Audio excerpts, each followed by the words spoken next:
Another way that you could merge two data frames together inside of the tidyverse ecosystem is using one of the join functions. And this is a function in the dplyr package. We talked about the dplyr package in the previous module.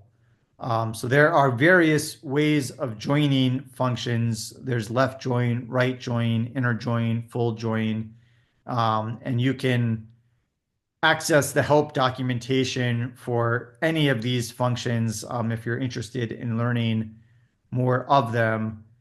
The full join, so you just have a little bit more. So one thing that's nice about these join functions in tidyverse is they're a little more customizable than like the merge function, as you can see by like the four different versions of the join function. In our case, we have perfect matching. There is an Afghanistan 1999, 2000 in both of these tables. So we have perfect matching. We have 6 rows in both of these tables. So merging them together is going to work just nicely.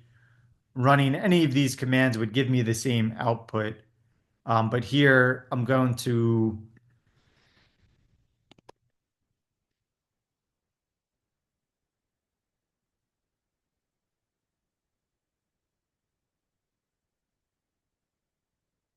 run this. This is going to merge them together. I'm going to store it in this thing that I'll call check out. And I'm going to print the output.